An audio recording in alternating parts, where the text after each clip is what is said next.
Hello and welcome to our first episode of the 2022-23 athletic season of Ferris Sports Update. I'm your host, Rob Bentley, and thanks for tuning in.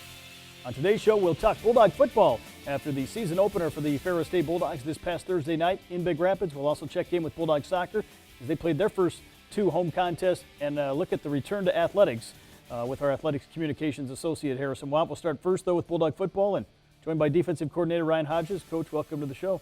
Thanks, Rob. Appreciate you having me again. I know, obviously, a great crowd this past Thursday night for the season opener. I know for you guys, after a long preseason camp, a long wait since that national championship, just excited to be back on the field.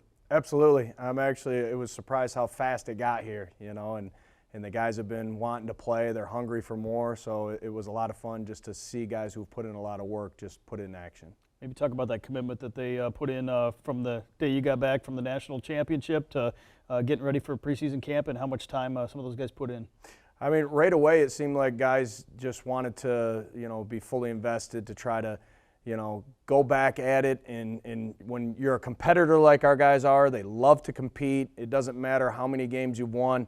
They just want to compete again. And just to have an opportunity to compete again is great for them. So, camp, we go against each other, we don't go live, and so for the defense, they just wanted to go and tackle somebody live. So just for them to be able to do that was awesome. And I just love the way our guys constantly compete with one another, and just to compete against somebody else is just a treat.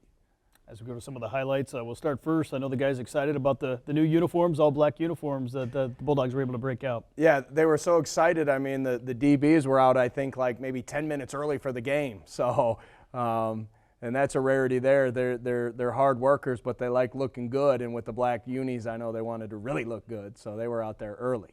Obviously, the Bulldogs get the ball first here, and the offense was able to move the ball here on this opening drive. Didn't get any points, but still a nice drive here to start the ball game. Yeah, we took some shots. I know that one they got them to jump off sides, and Tyrese got behind them a little bit. And then on this one, my league hits Marcus on a crosser, and he turns it up, and unfortunately we didn't get in the end zone there. Well, obviously, for a defensive coach, when you go against these guys on the offensive side every day in practice, makes both units better. Absolutely. We've got our entire receiving core back, my league's back, and just to have to compete with some of the best out there, it's fun for us.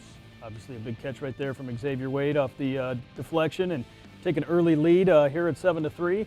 And defense, your unit played well the entire night. Yeah.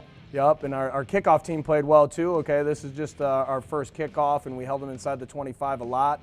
And then here you see Evan punching it in. I think we had 3 quarterbacks score rushing touchdowns in this game, so it was good to see a lot of guys get to play football on Thursday night. How important was it to be able to play at home this first game in front of a large crowd?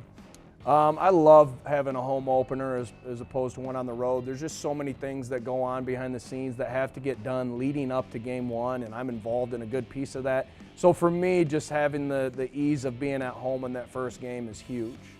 Obviously, Central Washington, a team that went to the playoffs, won 8 games a year ago, and really came in and battled hard in this contest. Yeah, they're a good team. They play hard, and you saw there a moment ago Vince making a great breakup, and here's my Leaks rushing touchdown, so our second quarterback that scored a rushing touchdown.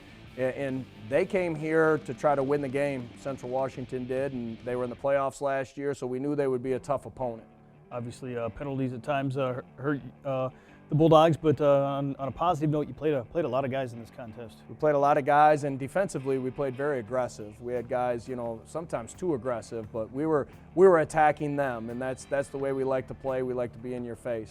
And offensively, to see guys like CJ, get the ball in their hands and be able to make plays is great.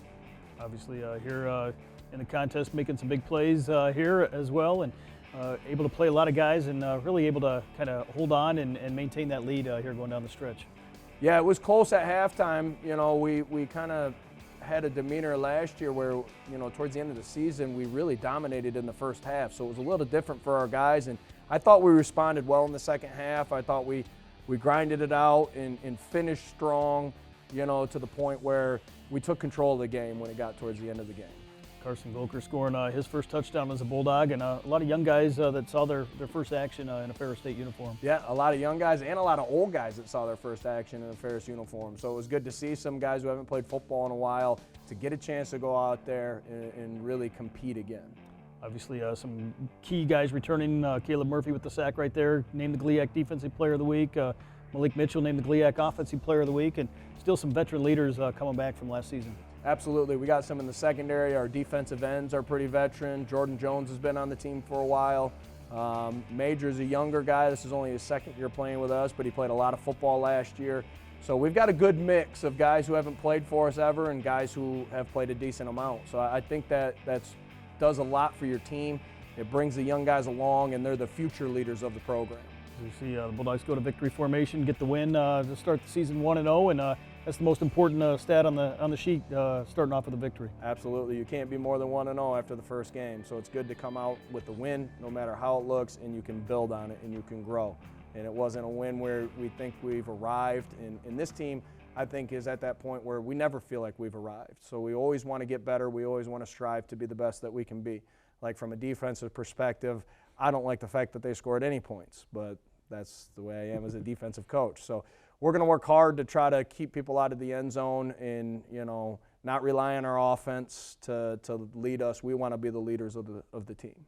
Obviously, this week, a little bit different challenge as you go on the road to face another team that went to the playoffs a year ago.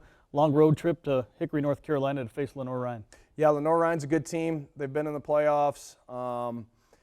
They have pretty much all their skill players back, except they had one receiver that just went to the NFL and their quarterback. But other than that, they have a lot of back what they had last year. Almost their entire O-line is back. And they're going to be a good team, and they're going to play hard, and they're going to fight through the whole thing. So I think they've made the playoffs a few years in a row as well. We've never faced them, and I'm looking forward to the trip down there. Obviously, speaking of the trip, a lot of challenges going in to move it on an entire football team out of North Carolina. Absolutely. Just, logistics of even just getting on the plane. So but it's good. It's a good experience for the guys. I think you build a lot of camaraderie by being on the road together and staying in the hotels and having meetings in a different spot. And so I think it's a part of growth for any team, and I like the fact that we get to do it early in the season. It's not a playoff game. It's not towards the end. It's early, and it's a good trip. I think North Carolina is a good destination, and actually I used to live very close to where we're going. So. How important are these two games here against two teams that went to the playoffs a year ago, and how much do these help prepare you for the start of conference play coming up in a few weeks? Well, I think it's a great test. We get to play two teams that we know are playoff caliber teams, and we know they're going to be well coached, and we know that they're going to force us to be disciplined and play disciplined football, and it's not going to be something where they're just going to lay down for us. They're going to fight to win the game. And so for us, those types of games are the ones that this is the reason you play the game.